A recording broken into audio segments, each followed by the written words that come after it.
In this video, we'll turn our attention to rotations.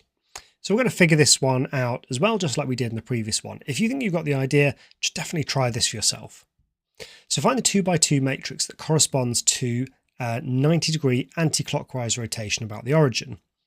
So once again, I'll give myself a diagram with an unambiguous point like this, x, y. And let's think, where does this go when you perform a 90-degree anti-clockwise rotation? Well, it goes round, round, round, round, round, and ends up about here. So what's the coordinates of that point? Well, my new x value seems to be my old y value, but negative. So my new x value is minus y. My new y value, it seems to be my old x value, but positive again, it's still positive. So minus y x. So the question is, which 2x2 matrix takes the point x, y to the point minus y, x? Well, what do I want? I want no x's and I want minus 1y to give me minus y. Then I want 1x and no y's. And here we have it, 0, minus 1, 1, 0. That's a rotation of 90 degrees anti-clockwise. By the way, if you're thinking, I can see where this is going and it feels like there's a lot to remember. I showed you 4 reflections in the last video. I'm going to show you a bunch of rotations now, then all the others.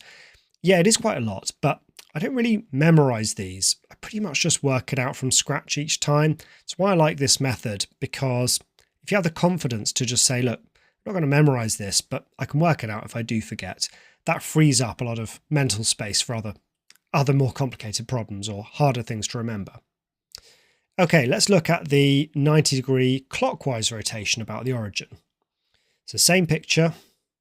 We take our point here, x, y, and we rotate it clockwise and it comes down to here.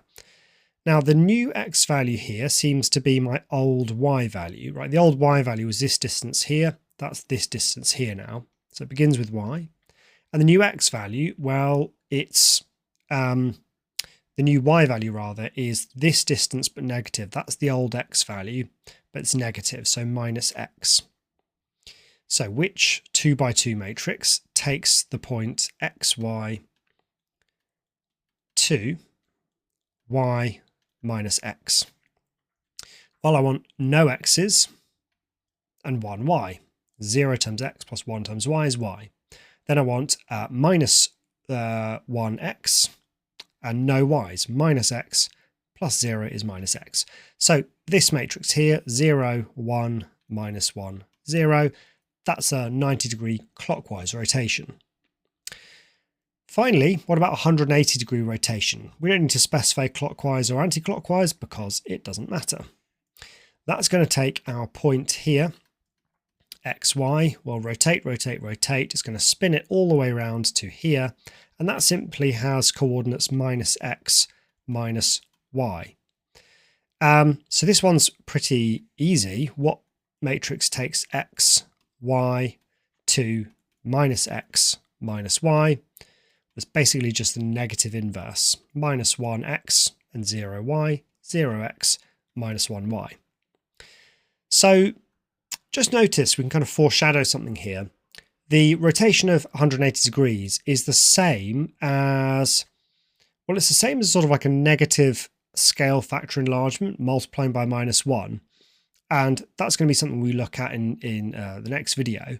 Effectively, if you just take the identity and times it by minus 1, it just bounces it back through the origin and over onto the other side. Okay, so can we rotate by an arbitrary angle? Well, we can, and it's actually relatively simple.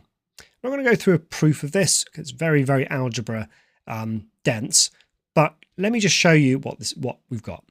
So an anti-clockwise rotation of theta degrees about the origin is cos theta minus sine theta, cos theta.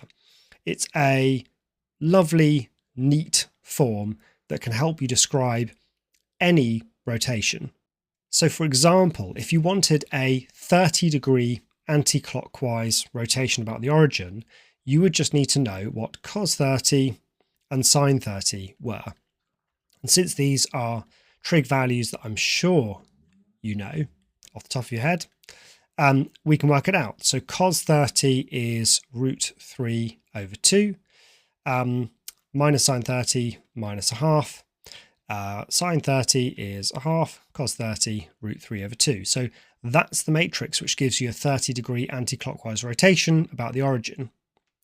Now, one really important feature of rotations and indeed reflections is they don't change an object's size. Now, remember, what feature of a matrix explains how the size of an object is changed when you apply a matrix to it? It's the determinant. So since rotations and reflections, neither of them change the size of an object, we should expect the determinant to be 1, maybe -1, because a -1 would also not change its area or its size. But let's have a look. What's the determinant of this matrix? Well, the determinant of that matrix is cos theta times cos theta, which is cos squared theta, minus sine squared theta. Minus is plus, sine squared theta. And as I'm sure you all know, cos squared theta plus sine squared theta is 1. So that's fantastic because it means that all rotations have a determinant of 1, which makes sense. You rotate something as much as you like and it's not going to change size. Now, if we go back and check out some of the reflections that we looked at, let's see what the determinant was there. Well, pick any of the reflections we looked at, for example, this one here, and find its determinant. 0, -1, its determinant is -1. So the -1, the fact that -1 has the same absolute value as 1 tells you that the size doesn't change. That just tells you that reflections don't make things bigger or smaller, but the -1 means the what we'd call the handedness has changed, meaning if you're right-handed and you look in the mirror, you see someone who's left-handed staring back at you. Okay, so that wraps up our look at rotations. Optional little extra bit here, but feel free to end the video now. If you've already learned about the trig addition formulae, then this will be of interest to you. If you haven't learned this before, then stick around if you're interested. This is a year 13 maths topic, so some of you will know it, some of you won't. But there's a result which you either already know or will know soon from A-level maths called the addition formula. It looks like this. There's two formulae. It's that sine of A plus B is equal to sine A cos B plus sine B cos A, and that cos of A plus B is equal to cos A cos B minus sine A sine B. Now, you can prove this result in, we actually proved it earlier on in the course using lots of triangles all over the place. But let's prove it now using matrices. Here's how. We're just going to imagine two rotations, one rotation of A degrees and one rotation of B degrees. So all in all, we could say that a rotation of A degrees followed by a rotation of B degrees is just a rotation of A plus B degrees. So that is cos A plus B minus sine A plus B, etc. This matrix here that I'm writing out represents a rotation of an anti-clockwise rotation about the origin of A plus B degrees. But there's another way that we could think about it. Rather than as a single transformation of A plus B degrees, you could do two rotations. You could first rotate it A degrees and then rotate it B degrees. So let's see what that looks like. In fact, I'm going to do it the other way around, just for algebraic reasons. We'll do a rotation of B degrees followed by a rotation of A degrees. So you start with a rotation of B degrees. That's cos B minus sine B, and cos B. And then you apply a rotation of A to that. So that's cos A minus sine A, cos A. So these two things have to be the same. There's no difference between rotating something A plus B degrees versus rotating something B degrees and then rotating it by A degrees. Doesn't matter if you do it all in one go or split it up into 2 moves. So if I multiply this out, I should get the same thing as that left-hand side. So what do I get? I get cos A, cos B, minus sine A, sine B. That's the top cell. And the next one along, I get cos A minus sine B. So cos A times minus sine B. And then I get minus sine A cos B. Now, there'll be something else here and something else here, but to be honest, I've already got what I came for. Because look, these two matrices must be the same. So in particular, this must equal this.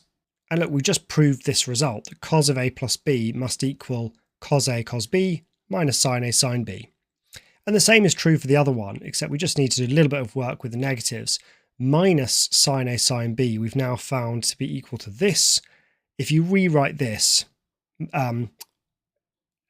multiplying by minus 1, multiplying both sides by minus 1, you get that sine of A plus B equals, well, this is sine A cos B plus sine B cos A. So it's a neat little proof of the trig addition formulae. Okay, that is rotations done. In the next video, enlargements.